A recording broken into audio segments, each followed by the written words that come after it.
Elias Carrington had money, power, and a name that commanded respect, but one drunken comment caught on camera set fire to his empire and led him to Dr. Imani Brooks, the one woman who could either destroy him or save his soul. Before we get into the story, comment below where in the world you're watching from today. Elias Carrington stood at the window of his corner office, staring down at the busy streets of Manhattan. At 30 years old, he had everything money could buy: designer suits, luxury cars, and a last name that opened every door in town. "Mr. Carrington, your father is on line 1, his assistant called through the intercom. Elias sighed. His father never called with good news. "Put him through." "Son, don't forget the charity gala tonight. The Prestons will be there. Their daughter Caroline just moved back from Paris. She'd make a suitable match." "I'll be there," Elias said flatly. Another blonde socialite from the Wright family. It was always the same story. That night, Elias arrived at the Carrington Hotel ballroom in his tuxedo. The room glittered with chandeliers and old money. His father, William Carrington, waved him over to a group of men. "There he is, the future of Carrington International," William announced proudly. The men were board members and investors, all holding whiskey glasses and cigars. They welcomed Elias with firm handshakes and knowing smiles. Hours later, after the gala ended, they moved to the private boardroom for their monthly poker game. The whiskey flowed freely. Conversation drifted from business to women to politics. "My daughter's dating that new actor. You know the one. He's half Asian," said Robert Preston with a grimace. "At least she's not dating a black man," laughed another board member. Elias should have said something. He should have changed the subject. Instead, the alcohol loosened his tongue, and he repeated the words he'd heard all his life at dinner parties and country clubs. "I'd sleep with a black woman, sure, but I'd never have kids with one. That's just different." The room erupted in laughter. Elias didn't notice when one of the younger board members discreetly slipped his phone back into his pocket. 2 days later, Elias was in a meeting when his assistant burst in, face pale. "Sir, you need to see this." She handed him her tablet. There he was on screen saying those terrible words. The video had gone viral. His name was trending. "Cancel Carrington" was everywhere. "Get PR on the phone, now," he shouted. But it was too late. Within hours, 3 major sponsors pulled out of their deals. The charity foundation he chaired asked him to step down. His father summoned him to his office. "You've humiliated the Carrington name," William said coldly. "Fix this or I'll find someone who can." Elias sat in his office the next morning, scrolling through endless hate messages. His PR team suggested a quick apology and a large donation to a civil rights organization. "There's something else," his assistant said nervously. "The Plantation Resort project in Georgia. We hired a consultant months ago for the Black Heritage exhibit, Dr. Imani Brooks from Columbia. She's requested a meeting to discuss her position on the project given recent events." Elias rubbed his temples. "Fine. Set it up." The following day, Elias waited in the boardroom rehearsing his damage control speech.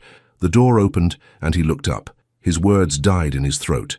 Imani Brooks walked in, wearing a perfectly tailored beige suit. Her dark skin seemed to glow under the harsh fluorescent lights. Her hair was styled in a crown of soft twists, but it was her eyes that stopped him cold, intelligent, fierce, and completely unimpressed by him or his wealth. "Dr. Brooks," he managed to say, extending his hand. She looked at it for a moment before shaking it briefly. "Mr. Carrington, please, have a seat. Would you like coffee? Water?" "No, thank you. I'd prefer to keep this brief." Elias cleared his throat. "About the video. I'm not here to discuss your personal views, Mr. Carrington," Imani cut in. "I'm here to determine whether I can, in good conscience, continue with this project. The company values... Your company hired me to design a historically accurate Black Heritage exhibit at a former plantation your family converted into a resort," she said, her voice calm but direct. "And now I find myself in the uncomfortable position of working with someone who publicly stated he wouldn't have children with a black woman." Elias felt his face grow hot. "Those weren't my words." "I mean they were, but I was drunk and—" "You say you wouldn't have children with a black woman," Imani continued, looking him directly in the eyes. "But you expect black women to save your legacy, quietly, behind the scenes." The words hit him like a physical blow. "The exhibit is important," she said, "not for your company's image, but for the truth, for healing, for the ancestors who worked that land." "What do you want?" Elias asked. "Complete creative control, a budget increase of 30%, And I work directly with you, no middlemen, no PR filters. Why would you want to work with me? Imani gathered her papers. Because this exhibit matters more than your ignorance, and because people like you need to be uncomfortable for change to happen. Elias should have been angry. He should have shown her the door. Instead, he heard himself say, "Agreed. Good. I'll send over the revised contract today. We start site visits next week." She stood to leave. "Dr. Brooks," Elias called after her. "I'm sorry." She paused at the door. "Your apology means nothing to me, Mr. Carrington. Your actions might." After she left, Elias sat alone in the boardroom, feeling something he rarely experienced: shame. His phone buzzed with a message from his father. "The board is meeting tomorrow. Your position is in jeopardy." For the first time in his life, Elias didn't care what his father thought. The following week, Elias met Imani at the Georgia property. The former plantation had been in the Carrington portfolio for decades, renovated into a luxury resort while whitewashing its brutal history. "This is where the slave quarters stood," Imani said, pointing to an area now occupied by tennis courts, "and this path led to the fields." Elias followed her through the property, seeing it through new eyes. His family had erased the painful past and replaced it with luxury amenities for wealthy guests. "The exhibit will be housed here," Imani said, showing him the blueprints. "We'll restore the original structure and create an immersive experience. Visitors will learn about the families who lived and died here." "My father won't like this," Elias said. "Is that a problem?" He thought about his father's cold eyes, about the board meeting where they'd questioned his judgment, about a lifetime of nodding along to racist jokes. "No," he said firmly. "It's not a problem." Over the next few weeks, Elias and Imani worked closely on the project. She challenged everything: his language, his assumptions, the sanitized history his family had created. "Why do you call it a historic property instead of a plantation?" she asked during one meeting. "That sounds better in the brochures," he admitted. Better for whom? These conversations made him uncomfortable, but he found himself looking forward to their meetings. Imani was brilliant, passionate, and completely unafraid to speak her mind. One afternoon, as they reviewed architectural plans, Elias received a call from his father. "The Preston girl is in town. I've arranged dinner tonight." "I can't. I'm working on the Georgia project." "With that woman? The one from the university?" His father's voice dripped with disdain. "End this nonsense, Elias. You've made your gesture. Now it's time to move on. Her name is Dr. Brooks, and the project continues. You're risking everything, your position, your inheritance, for what? To ease your guilt." Elias looked across the table at Imani, who was pretending not to listen. "I'll take that risk," he said, and hung up. That evening they worked late. Elias ordered dinner to the office, and they ate while discussing the exhibit. "Why do you stay with the company?" Imani asked suddenly. "You could do anything with your money and privilege." Elias considered the question. "It's all I've ever known. The Carrington name, the legacy, it's who I am." "Is it? Or is it who they told you to be?" He had no answer. As weeks turned into months, Elias found himself changing. He spoke up when investors made casual racist remarks. He pushed for diversity in hiring, and he couldn't stop thinking about Imani, her mind, her strength, her unwillingness to be intimidated by wealth or status. But he knew better than to mistake professional respect for personal interest. She was working with him despite who he was, not because of it. The project moved forward. The exhibit was taking shape. But behind the scenes, trouble was brewing. Elias's father called an emergency board meeting. "This Georgia project is a publicity stunt gone too far," William argued. "My son is being influenced by outside forces." The board voted to pause the project pending review. When Elias told Imani, she wasn't surprised. "They were never going to let this happen," she said quietly. "I'll fix this," Elias promised. That night he received a strange call from his assistant. "Sir, you should check social media. Dr. Brooks is trending." Elias's blood ran cold. Someone had leaked Imani's personal information online. Carrington supporters were attacking her, calling her an opportunist, making threats. Photos of her home appeared in message boards. When she didn't show up for their meeting the next day, Elias tried calling. No answer. He drove to her apartment building in a panic. She opened the door on the third knock, eyes red from crying. "Go away, Elias. Are you okay? I saw what happened online. Did you think your family wouldn't fight back? Did you think they'd just let me change things? I didn't know, I swear." She laughed bitterly. "That's the problem. You never had to know. You could just exist in your bubble of privilege while people like me deal with the consequences. Let me help, he pleaded. How? With money, with a press release. This is my life, Elias, my safety, my career. He stood there, helpless, facing the reality of his family's power and cruelty. And something inside him broke. You were never the problem, Imani, he said quietly. I was. I am. But I swear to you, I'm done living under the weight of their sickness, and I'll burn it all down before I let them touch you again. She stared at him, seeing something new in his eyes. Resolve, regret, and something deeper she wasn't ready to name. What are you going to do? She asked. What I should have done a long time ago. The next morning, Elias called a press conference without consulting his PR team or his father. News cameras gathered, expecting the standard corporate apology. Instead, they got the truth. My name is Elias Carrington, he began, looking directly into the cameras, and I was raised to believe things that dehumanize people who look like Dr. Imani Brooks. I repeated those beliefs. I was wrong. The reporters fell silent. The words in that video were mine. The ignorance was mine. And the only redemption I'll ever have is through action, not apology. He took a deep breath. Effective immediately, I am stepping down as COO of Carrington International. Until the company completes a full equity audit and returns land to black families the company profited from historically. Gasps rippled through the crowd. Additionally, I'm establishing an independent cultural equity board with Dr. Brooks as chairperson, if she accepts. As he walked away from the podium, ignoring the shouted questions, Elias knew his life would never be the same, and for the first time, that thought didn't scare him at all. Elias Carrington's phone wouldn't stop ringing. After his press conference, everyone wanted a piece of him. Reporters, former business partners, and angry board members. He ignored them all and drove straight to his penthouse apartment. He had just poured himself a drink when the elevator opened. His father stormed in, face red with fury. "Have you lost your mind?" William Carrington shouted. "You've thrown away generations of work in 5 minutes." Elias took a calm sip of his whiskey. "Hello to you too, father. This isn't a joke, Elias. The board is in chaos. Our stock dropped 15 points after your little stunt. Your grandfather would be ashamed." "My grandfather?"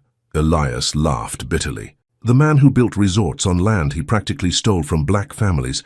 Maybe he should be ashamed." William pointed a trembling finger at Elias. "You think you're so righteous now. This woman has filled your head with nonsense. Her name is Dr. Brooks, and she didn't fill my head with anything. She just helped me see what was already there. I've called an emergency board meeting for tomorrow. We're voting to remove you completely." Elias nodded. "I expected that. And I'm freezing your trust fund." That he hadn't expected. Elias felt his stomach drop. He'd never lived without the Carrington fortune backing him up. "Do what you have to do," he said, trying to keep his voice steady. After his father left, Elias sat alone in his enormous apartment, wondering if he'd made a terrible mistake. Then his phone buzzed with a text from an unknown number. "This is Imani. We need to talk." 20 minutes later, he was knocking on her apartment door again. She opened it, looking tired but composed. "I saw your press conference. Can I come in?" She hesitated, then stepped aside. Her apartment was small but filled with books, art, and photographs. It felt more like a home than any place Elias had ever lived. "Why did you do it?" she asked, crossing her arms. "Because it was the right thing to do." "The right thing for who? For your image? For your conscience?" Elias sighed. "For the company. For the people we've hurt. And yes, for me too." Imani studied his face. "And what happens now? You make this grand gesture, everyone applauds your growth, and everything goes back to normal?" "Nothing's going back to normal. My father just cut me off. The board is voting me out tomorrow." She looked surprised. "And you're okay with that?" "No," he admitted. "I'm terrified. I've never been without money or the Carrington name behind me. But I meant what I said about the audit and returning the land." Imani sat down on her sofa. "And the position you offered me? The offer stands if you want it. The board can't touch that. I set up a separate foundation before the press conference, funded with my personal money." "Why me?" Elias sat across from her. "Because you're the only person I trust to do it right." They talked for hours about the exhibit, the audit, and the foundation. As night fell, Imani ordered takeout, and they ate while discussing next steps. "You should come to the board meeting tomorrow," Elias said. "Show them we're serious." Imani shook her head. "That's your world, not mine. Besides, I have classes to teach." Elias nodded, feeling disappointed. "I understand." As he stood to leave, Imani said, "Elias, what you did today, it was brave." It was the first time she'd said his first name, and it made something warm spread through his chest. "Thank you," he said softly. The next morning, Elias walked into the Carrington International boardroom for what would likely be the last time. The faces around the table were grim. His father sat at the head, looking coldly triumphant. "Let's make this quick," William said. "We're voting on the removal of Elias Carrington from all positions within the company, effective immediately." "I'd like to say something first," Elias began. "I think you've said quite enough already," his father interrupted. "Actually," came a voice from the doorway, "I believe Mr. Carrington has the right to speak." All heads turned. Imani stood there, elegant in a dark blue suit, her expression professional and determined. "And who might you be?" William asked, though his tone suggested he knew exactly who she was. "Dr. Imani Brooks, Columbia University. I'm the consultant for the Georgia project." She walked into the room as if she owned it, taking the empty seat next to Elias. Under the table, she gave his hand a quick squeeze. "This is a closed meeting," William protested. "Dr. Brooks is here at my invitation," Elias said, finding his voice, "and she has valuable insight into the changes this company needs to make." For the next hour, Elias and Imani presented their plan for the company, the equity audit, the land restitution program, the heritage exhibit that would tell the true story of the plantation. Some board members looked intrigued, others uncomfortable. "This is all very touching," William said when they finished, "but Carrington International is a business, not a charity. We answer to shareholders, not to social justice warriors." "Actually," said Robert Chen, one of the younger board members, "our shareholders might disagree. I've spoken to several major investors who were impressed by Elias's press conference. They see it as leadership, not weakness." William's face darkened. "We're here to vote on Elias's removal, nothing more." "Before we vote," Imani said, standing up, "you should know that several civil rights organizations are watching this situation closely. They're prepared to launch a nationwide boycott of all Carrington properties if the company backslides on the commitments Elias made yesterday." The room fell silent. "That sounds like a threat, Dr. Brooks," William said. "It's not a threat. It's a reality." She gathered her papers. "I'll leave you to your vote." At the door, she turned back. "Mr. Carrington, the elder Mr. Carrington, I hope you understand that the world is changing. Companies that don't change with it get left behind." After she left, the board voted. To Elias's shock, the vote was split. Not enough to remove him completely. "This isn't over," his father warned as the meeting adjourned. Elias found Imani waiting in the lobby. "You came," he said, unable to hide his smile. "Someone had to save you from yourself." But she was smiling too. "How did you know what to say about the boycott?" "I didn't. But I do have friends in those organizations, and your father doesn't know that." Elias laughed. "You're something else, Dr. Brooks." "So, I've been told, Mr. Carrington." Over the next few weeks, Elias and Imani worked tirelessly on the Georgia project. With his position in the company hanging by a thread, Elias threw himself into the work. He learned about the families who had been enslaved on the plantation, about their descendants who still lived in the area. "We should invite them to be part of the planning," Elias suggested during one of their meetings. Imani looked at him with surprise. "That's actually a good idea. Don't sound so shocked," he teased. They organized a community meeting in the small Georgia town near the resort. Descendants of the enslaved families shared stories passed down through generations. Elias listened, really listened, for the first time in his life. Afterward, an elderly woman approached him. "You're different from your daddy and granddaddy," she said, studying his face. "They never would have sat and listened to us." "I'm trying to be better," Elias said honestly. "Well, trying counts for something." As they worked together day after day, something shifted between Elias and Imani. The walls she had built began to lower, just a little. She laughed at his jokes. He found excuses to extend their meetings. One evening, as they reviewed documents in his temporary office, he'd moved out of the executive suite after the board meeting, Elias found himself watching Imani instead of reading. "You're staring," she said without looking up. "Sorry." He quickly looked down at his papers. Imani sighed and put down her pen. "Elias, we need to talk about this." "About what?" "This tension between us. It's not appropriate." Elias felt his face grow warm. "I didn't mean to make you uncomfortable." "You haven't, but I need to be clear. I'm here to do a job, not to be your redemption story." "Is that what you think this is?" "Isn't it? The privileged white man learns the error of his ways and falls for the black woman who taught him better. It's a cliché. Elias sat back, stung by her words. That's not fair. What you feel doesn't matter right now, Imani said firmly.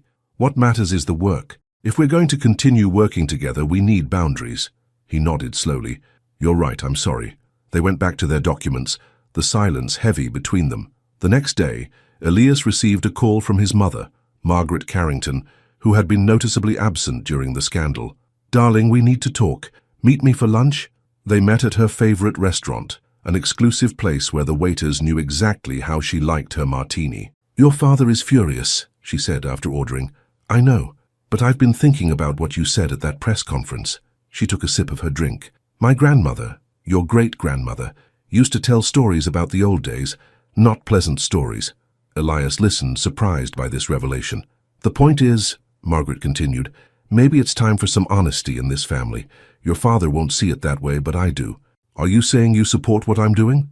I'm saying I understand it, and I want you to know that your trust fund from my side of the family is still intact. Your father can't touch that money. Relief flooded through him. He wouldn't be completely broke after all. Thank you, Mother. Don't thank me yet. I've invited Dr. Brooks to the charity gala next week. Elias nearly choked on his water. You what? I want to meet this woman who's had such an impact on my son. Mother, that's not a good idea. Imani, Dr. Brooks, she's not comfortable in those circles. Margaret raised an eyebrow. You're on a first-name basis, I see. We work together. She smiled knowingly. Well, she's already accepted the invitation, so be a gentleman and offer to escort her. The idea of Imani at the Carrington Charity Gala made Elias nervous. It was an annual event, filled with exactly the kind of people who had shaped his old views, wealthy, privileged, and often casually racist. When he brought it up during their next meeting, Imani surprised him. I know about the invitation. Your mother called me directly. You don't have to go, Elias said quickly. Those events are just for show. Actually, I think it's perfect. If we're serious about changing the company's culture, we need to be visible. Besides, I've been writing about these spaces in my dissertation, the exclusive events where power and privilege are maintained. So you're going for research. She smiled slightly. Let's call it field work. Then, would you like me to escort you? As colleagues, of course, he added hastily. That would be appropriate, yes. The night of the gala arrived.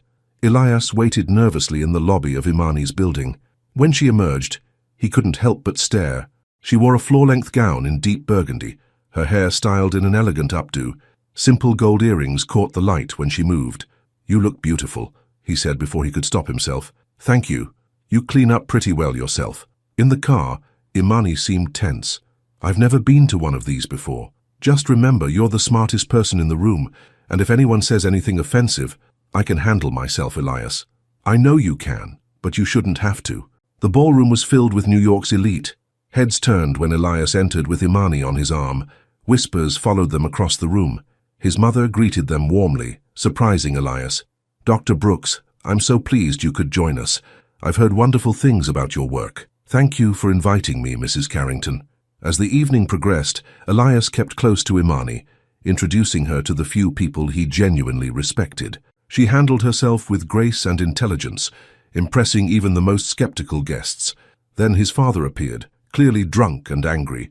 So this is the woman who's turned my son against his own family, William said loudly. Elias stepped forward. Father, this isn't the place. No? Where is the place to discuss how you've betrayed everything we built? Imani touched Elias's arm. It's all right, Mr. Carrington. I understand you're upset, but your son is trying to do something important. Important? He's destroying our reputation. He's enhancing it, Imani replied calmly. Companies with strong ethical practices perform better financially. It's been proven, William sneered. And what would you know about business, Professor? I know that the world is watching how Carrington International handles this moment. Your son has shown leadership. You should be proud. People had gathered around them, watching the confrontation. William looked at the crowd, then back at Imani and Elias. You've made your choice, he said to his son before walking away. Elias let out a breath he didn't realize he'd been holding. I'm sorry about that. Don't be, Imani said, surprising him by taking his hand. Some people can't change, but you did. The simple touch of her hand in his sent warmth spreading through his body. As the evening wound down, Elias drove Imani home. They sat in comfortable silence, both processing the events of the night. Outside her building, he walked her to her door. "Thank you for coming tonight," he said. "You were amazing." "It was interesting," she admitted. "Your mother is not what I expected. She's full of surprises lately."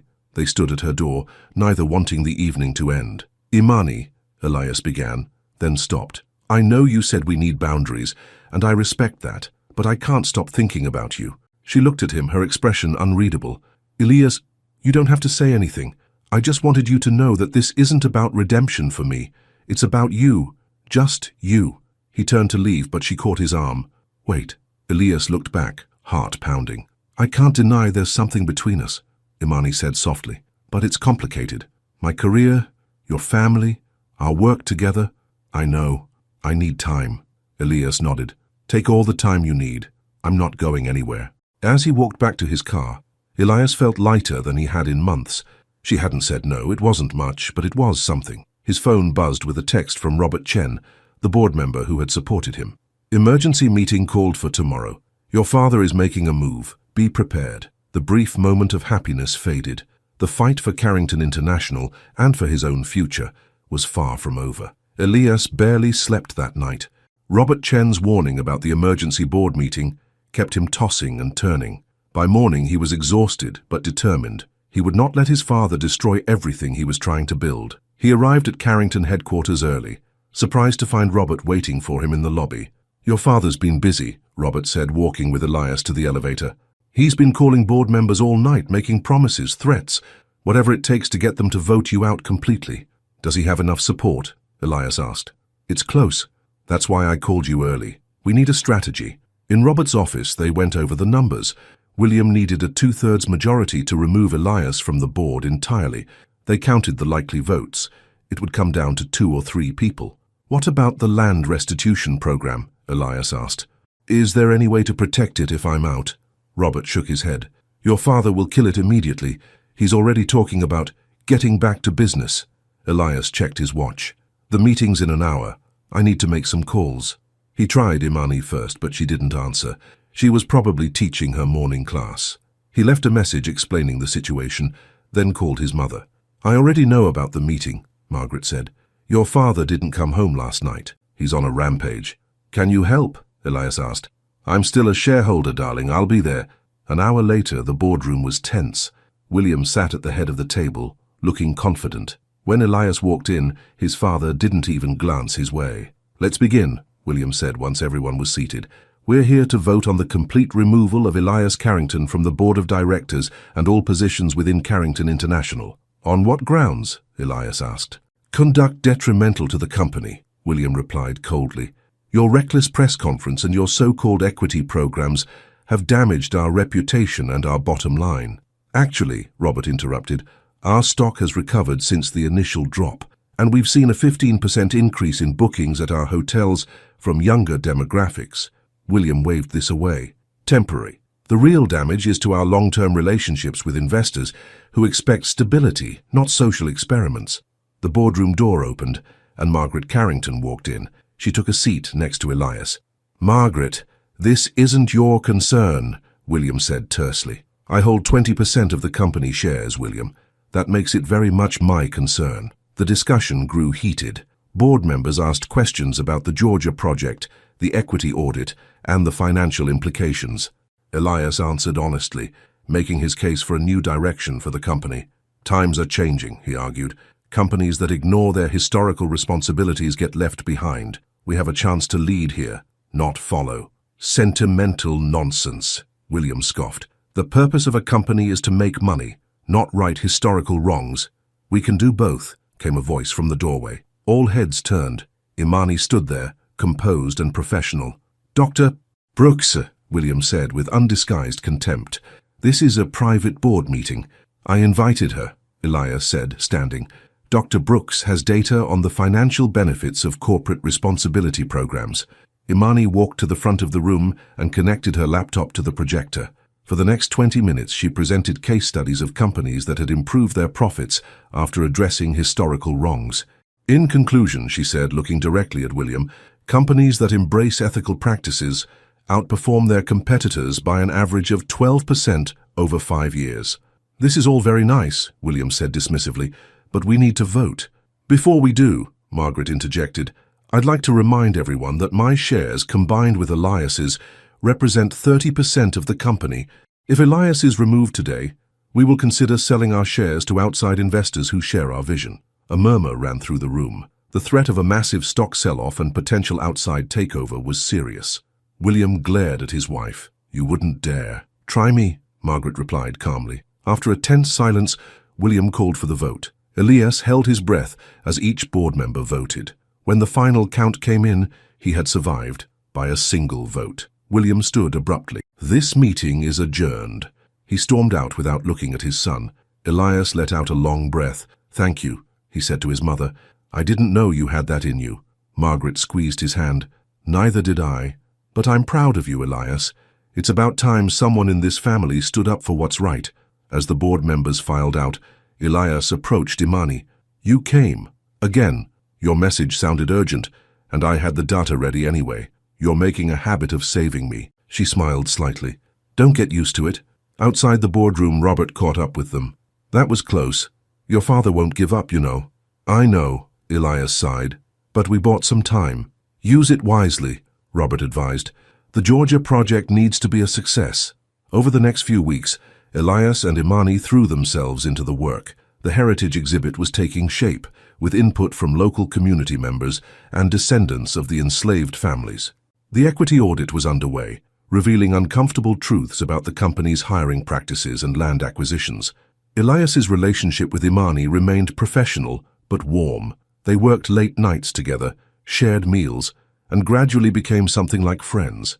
He respected her request for time and kept his feelings to himself, though they grew stronger each day. One evening, as they walked through the partially constructed exhibit space in Georgia, Imani seemed quieter than usual. Is something wrong? Elias asked. She hesitated. I received a job offer from Howard University, a full professorship. Elias felt his heart sink. That's wonderful. Congratulations. I haven't accepted yet, but it's a great opportunity. When would you start? Next semester. I'd have to leave the project before completion. Elias nodded, trying to hide his disappointment. You should take it. You deserve it. I'm torn, Imani admitted. This project means a lot to me, and working with you has been unexpected. Their eyes met, and Elias felt the familiar pull between them. Whatever you decide, he said softly, I'll support you. Back in New York, Elias received troubling news from the audit team. Several Carrington properties, including the Georgia resort, had been acquired through questionable means. The original black landowners had been pressured to sell, sometimes through intimidation or legal manipulation. We need to make this right, Elias told the team. Find the descendants. We'll offer compensation or return the land, whatever they prefer. When he shared this decision with Imani, she looked at him with genuine respect. That's a big step. It's the right thing to do. Your father will fight it. Let him try. He didn't have to wait long. William called an executive meeting the next day, excluding Elias, but Robert was there and filled him in afterward. Your father is planning to sell the Georgia property before the audit is complete. He's found a buyer who will close quickly. Elias was stunned. He can't do that. The board approved the audit. He's arguing that it's a business decision, not related to the audit, and he has enough executive support to push it through. Elias tried to get an emergency injunction, but the company lawyers, loyal to his father, stonewalled him. The sale was proceeding rapidly. When he told Imani, she was furious. This is exactly what I was afraid of. He's erasing the evidence. I won't let him, Elias promised. I'll buy the property myself if I have to. With what money? He cut you off, remember? Elias paced her office. My mother's trust fund. It's not enough for the whole property, but maybe enough for a down payment. I could get investors for the rest. In 2 days, that's when the sale closes. Elias made frantic calls to potential investors, but most weren't willing to move that quickly. By the evening before the sale, he was losing hope. That night, Imani showed up at his apartment with a bottle of wine and takeout. I thought you could use dinner, she said, and company. They ate on his balcony, talking about anything but the impending sale. For a few hours, they were just a man and a woman enjoying each other's company. I've decided about the job, Imani said as they finished the wine. Elias braced himself. And? I'm turning it down, for now. This project needs to be finished right. Relief and gratitude washed over him. Are you sure? It's a great opportunity. There will be others. This matters more. She looked at him. You matter more. The words hung between them. Elias leaned forward slightly. Imani. Her phone rang, breaking the moment. She checked it and frowned. It's my department head. I should take this. While she talked, Elias cleared the dinner plates, his mind racing. Had she just admitted she had feelings for him too? Imani ended her call looking troubled. That was strange. Someone's been asking questions about me at the university, about my relationship with you. What kind of questions? Personal ones. Inappropriate ones. Elias felt a chill. My father. Why would he care about my personal life? Because he knows I care about you, he's looking for leverage. The next morning, Elias woke to urgent messages from Robert. The sale of the Georgia property had been moved up. It was happening that day. Elias rushed to the office, but security stopped him in the lobby. I'm sorry, Mr. Carrington. We have orders not to let you upstairs today. He called Robert, who met him at a coffee shop across the street. It's worse than we thought, Robert said. Your father found a shell company to buy the property.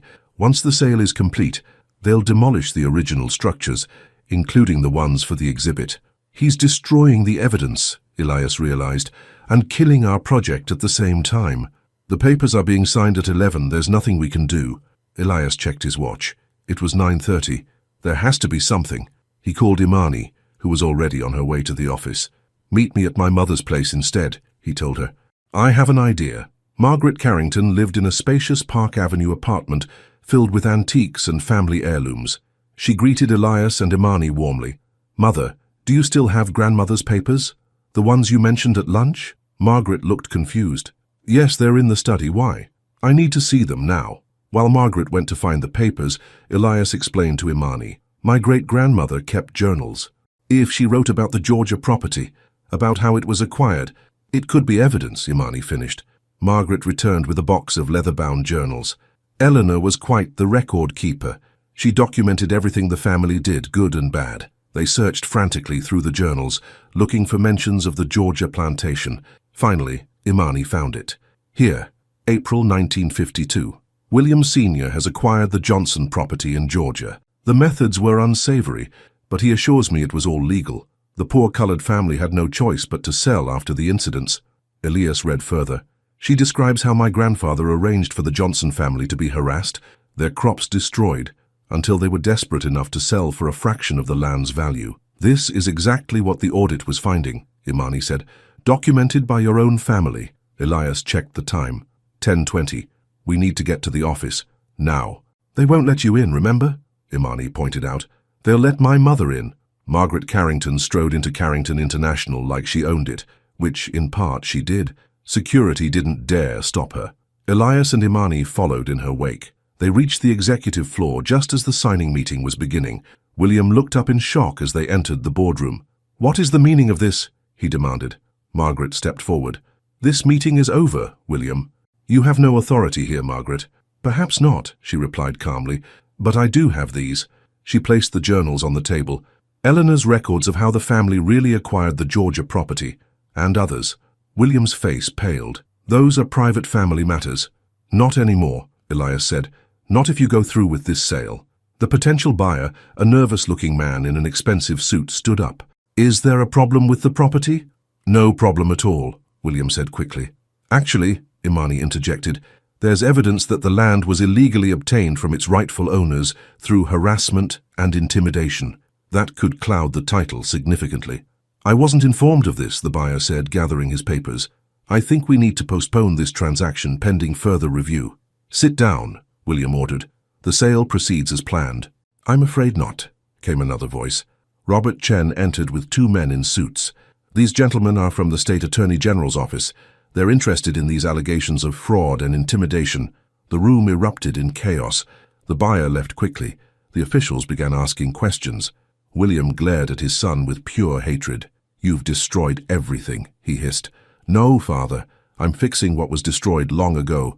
In the aftermath, the sale was halted pending investigation. The audit would continue and the Georgia project was safe for now. But the war within Carrington International was far from over. That evening, Elias and Imani celebrated their small victory with dinner at her apartment. Your mother was amazing today, Imani said, raising her glass in a toast. She surprised me too. I never knew she had that kind of strength. She reminds me of my grandmother. Quiet strength that shows up when it's needed most. They settled on her sofa with coffee after dinner. For the first time in weeks, they could relax. "About what you said last night," Elias began hesitantly. "About me mattering to you." Imani looked down at her cup. "I meant it. I've respected your boundaries, Imani. I've tried to give you the time you asked for. But I need to know, is there a chance for us?" She was quiet for a long moment. "When we first met, I saw you as everything wrong with the world. Privileged, entitled, blind to your own prejudice." Elias winced but didn't interrupt. "But you changed. Not because it was convenient or because you wanted something from me. You changed because it was right." She looked up at him. "That matters to me. You matter to me." Elias moved closer, taking her hand. "I'm not perfect. I'm still learning, still making mistakes. I don't need perfect," Imani said softly. "I just need real." Their lips met in a gentle kiss that quickly deepened. Elias pulled her closer, his heart pounding as she responded with equal passion. When they finally broke apart, both breathless, Imani rested her forehead against his. "This complicates everything, you know." "I know, but some complications are worth it." The next morning, Elias woke in Imani's bed, watching her sleep beside him. He couldn't remember ever feeling this content, this right. His phone buzzed with a text. He checked it carefully, not wanting to wake her. It was from Robert. "Turn on the news now." Elias slipped out of bed and into the living room, finding the remote. He turned on the TV, keeping the volume low. A reporter stood outside Carrington headquarters. "Breaking news this morning as William Carrington, CEO of Carrington International, has announced a major restructuring of the company. In a surprise move, he's spinning off the hotel division into a separate company under his direct control, leaving the rest of Carrington International behind. Sources say this move effectively removes the most valuable assets from the company before the completion of the controversial equity audit his son Elias had initiated." Elias felt the blood drain from his face. His father had outmaneuvered them all. "Elias." Imani stood in the doorway, wrapped in a robe. "What's wrong?" He pointed to the TV where William Carrington was now speaking at a press conference. "This restructuring allows us to focus on what we do best, providing world-class hospitality. The new company, Carrington Legacy Hotels, will honor our traditions of excellence while looking to the future." "He's taking the hotels," Elias said numbly, "the most profitable part of the business, and the Georgia property will go with them." "Can he do that?" "With enough board support, yes. And he must have secured it overnight." Imani sat beside him, taking his hand. "What does this mean for the project, for the audit?" "It means we're back to square one," Elias said, the weight of defeat heavy on his shoulders. "He's stripped away everything we were fighting for." His phone rang, Robert again. "It's worse than it looks on TV," he said when Elias answered. "Your father has been planning this for weeks. He's got investors, a new board, everything. What about our board members? The ones who supported us? They were bought off or threatened. Even your mother's shares won't matter in the new structure." After hanging up, Elias explained the situation to Imani. "I'm sorry. All our work, everything we've done." To his surprise, Imani didn't look defeated. She looked determined. "This isn't over," she said firmly. "Your father thinks he's won, but he's just shown his hand." "What do you mean?" "He's desperate. He wouldn't take such a drastic step unless he was truly afraid of what the audit would find." She squeezed his hand. "We hit a nerve, Elias, and now we know exactly where to push." Elias looked at her, drawing strength from her resolve. "So what do we do?" "We fight back, but not his way, our way, with truth." As they sat together planning their next move, Elias realized something important. He might have lost the company his ancestors built, but he'd found something more valuable, his own voice, his own purpose. And Imani, the battle for Carrington's soul, had just begun. But for the first time, Elias truly believed they could win. Elias and Imani spent the morning making calls. The news of William Carrington's company split was everywhere, with business analysts praising his bold strategic move. Only a few questioned the timing and real motivation behind it. "He's controlling the narrative," Imani said as they watched another favorable news segment about William. "We need to change that." Elias nodded, scrolling through emails on his phone. "Robert says the paperwork for the split is being rushed through. My father wants it finalized by the end of the week. That's too fast. There has to be a legal way to slow this down." They were interrupted by a knock at Imani's door. When she opened it, a courier handed her an envelope. "Special delivery for Dr. Brooks." Imani opened it and pulled out a letter. As she read, her expression darkened. "What is it?" Elias asked. She handed him the letter. It was from Columbia University's dean, informing her that an anonymous donor had raised concerns about her extracurricular activities and possible conflicts of interest regarding her work with Carrington International. The university was launching a review of her position. "This is my father," Elias said, his voice tight with anger. "He's trying to pressure you." "He's threatening my career," Imani said quietly. "My reputation." Elias took her hands. "I won't let him get away with this, I promise." But Imani pulled away. "This is exactly what I was afraid of, Elias. Getting involved with you, with your family's business. It's put everything I've worked for at risk." "Imani, I need some time. Alone." Her voice was firm, but shaking. "Please." Reluctantly, Elias left. He spent the day at his apartment, alternating between fury at his father and fear of losing Imani. By evening he had a plan, or at least the beginning of one. He called Robert. "I need everything you have on the Georgia property. All the files from the audit, all the records about how it was acquired. Your father's removed those from the company servers." "Of course he has. But I know you, Robert. You keep backups." Robert paused. "Come to my place in an hour." Next, Elias called his mother. "Do you still have Grandmother Eleanor's journals?" "Yes, why?" "Don't let them out of your sight. Father may try to get them." Finally, he tried calling Imani again. She didn't answer. He left a message. "I understand you need space, but please know I'm fighting for us, for all of this. I won't let him win." At Robert's apartment, Elias went through folders of documents. The audit had uncovered more than he'd realized. A pattern of land acquisitions from black families across the South, all under suspicious circumstances. "There's a clear pattern," Robert said. "From the 1940s through the 1970s, Carrington International, or rather your grandfather, specifically targeted black-owned properties. Once acquired, they were developed into hotels or resorts with no acknowledgement of their history." Elias shook his head. "And now my father's trying to hide it all over again." "Exactly.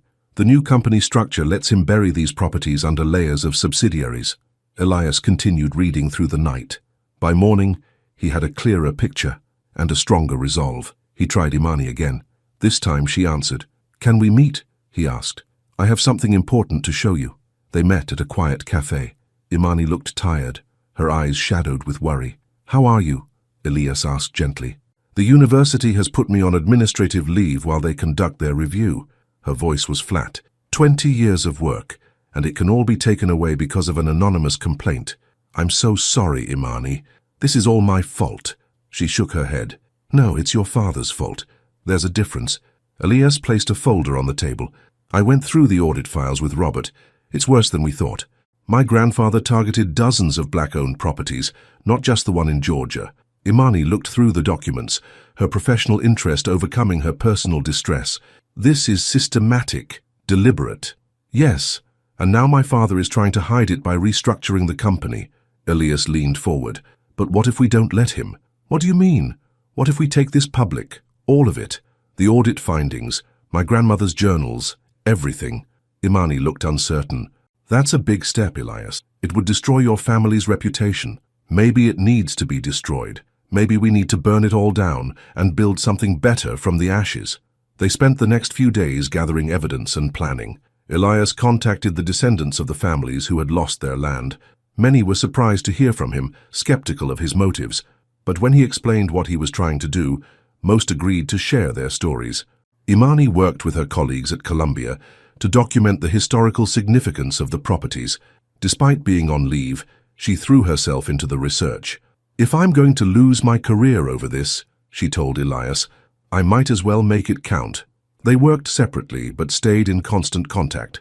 The personal tension between them remained unresolved, but their shared purpose gave them focus. A week later, with Williams' company split nearly complete, Elias made his move. He called a press conference, not at Carrington headquarters but at the Georgia property itself. Journalists gathered on the grounds of the former plantation, curious about why Elias Carrington had summoned them to this remote location. Behind him stood a group of elderly black men and women, the descendants of those who had once owned or worked the land. 3 months ago, Elias began, I sat in a boardroom and said words that revealed the prejudice I'd been raised with. I said I would never have children with a black woman. Those words showed my ignorance, my blindness to my own privilege. Camera shutters clicked rapidly. Since then, I've been on a journey, a difficult one, to understand the true cost of that privilege. And what I've discovered is that my family's wealth, the Carrington name that opened every door for me, was built on stolen land and broken promises. He gestured to the people behind him. These are the descendants of the Johnson family, who owned this land until my grandfather used intimidation and fraud to take it from them in 1952. Their story is not unique. My family did the same thing to dozens of black families across the South. Elias held up Eleanor's journals. My own grandmother documented these tactics in her personal writings. She knew they were wrong, but she did nothing to stop them. A murmur ran through the crowd of reporters. Recently, my father, William Carrington, has attempted to hide this history by restructuring the company. He's spinning off the hotel division to protect these properties from scrutiny and restitution. He introduced Robert, who presented the audit findings.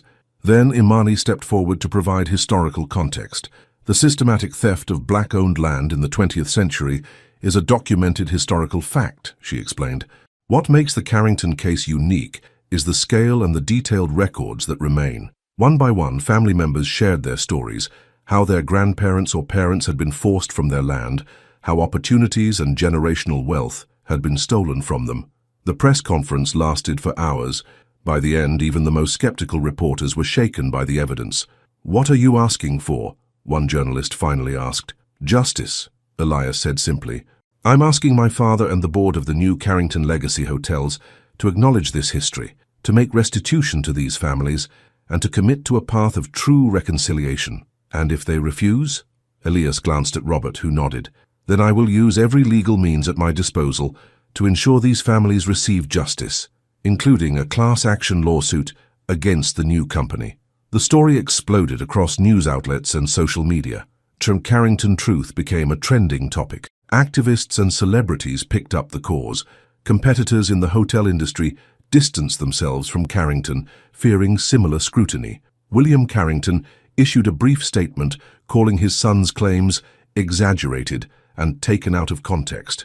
But the evidence was too strong, the stories too compelling. The day after the press conference, Elias received a call from his mother. "Your father is furious," she said, sounding more tired than afraid. "He's threatening to write you out of his will completely." "I expected that," Elias replied. "He also fired half the board who he suspects of helping you." "How are you, Mother? Are you safe?" Margaret sighed. "I've moved in with my sister for now. It's for the best." After hanging up, Elias checked on Imani. She'd been quiet since the press conference, overwhelmed by the public attention. "The university called," she told him when he reached her. "They've suspended the review. Apparently some major donors have expressed support for my work." "That's great news." "It is. But Elias, this is just the beginning. Your father won't give up easily." She was right.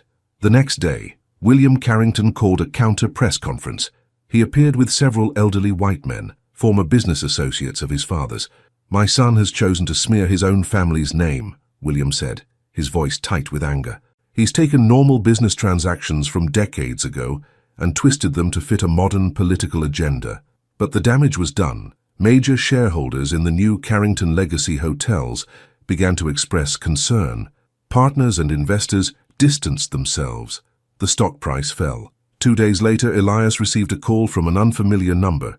"Is this Elias Carrington? This is James Preston from the board of Carrington Legacy Hotels." Preston had been one of his father's closest allies. "Yes, this is Elias. Your father has suffered a heart attack." Elias felt the world tilt. Despite everything, William was still his father. "Is he? He's stable, but the doctors say he needs rest. The board has asked him to step down temporarily." Preston paused. "We'd like to meet with you."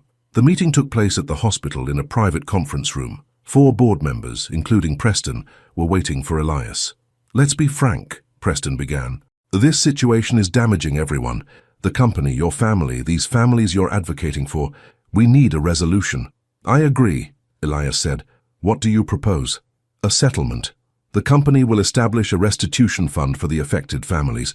We'll acknowledge the historical wrongs without admitting current liability, and we'll complete the heritage exhibit at the Georgia property." "And what do you want from me?" "Drop the lawsuit, stop the public campaign, and come back to the company as CEO." Elias was stunned. "You want me to replace my father?"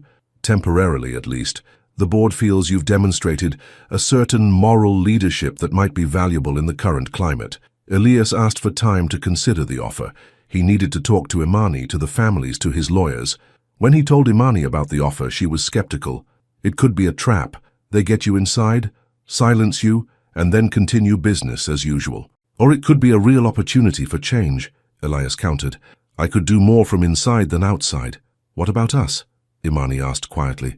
If you go back to that world, Elias took her hands. That's what I wanted to talk to you about. Whatever I decide, I need to know where we stand. Imani looked down at their joined hands. When I first met you, I saw everything I despised.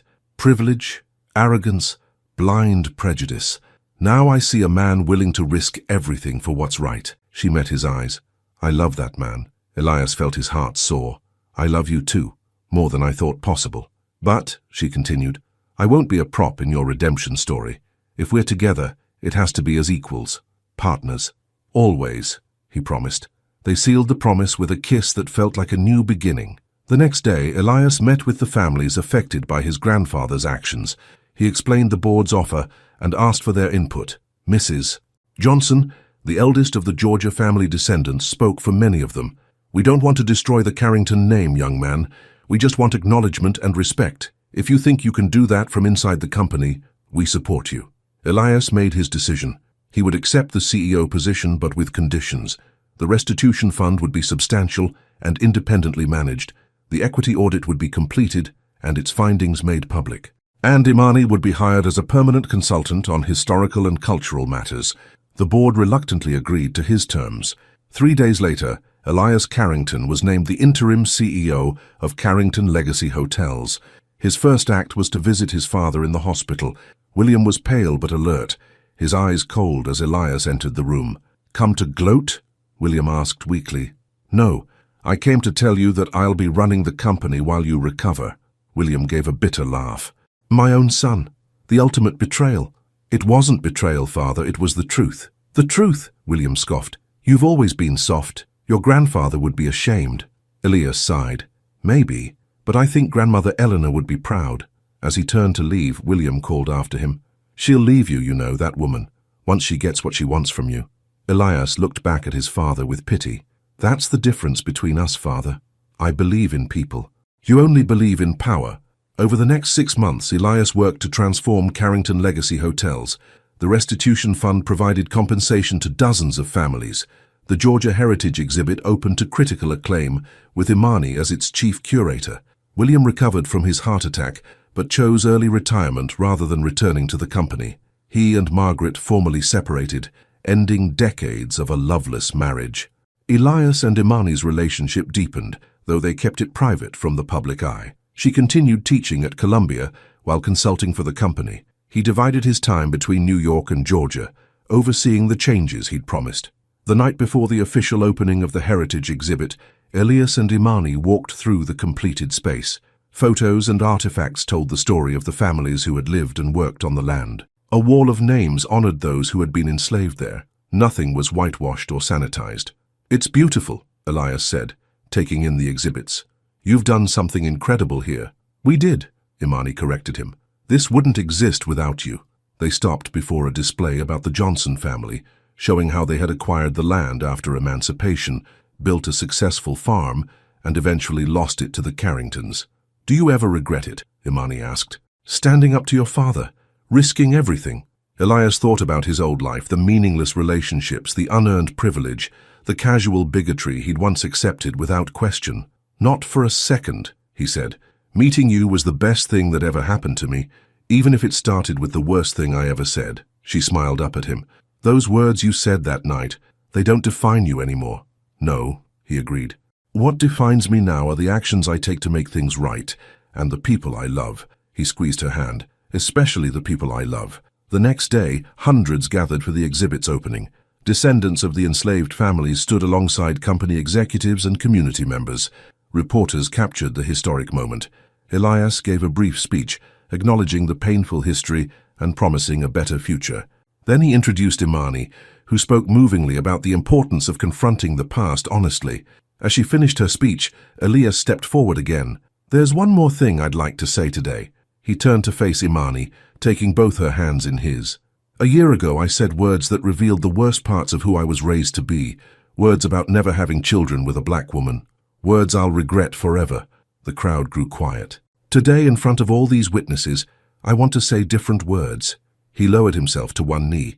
Imani Brooks, I love you more than I thought possible. You've changed my life, my heart, my whole world. Will you marry me? Imani's eyes filled with tears.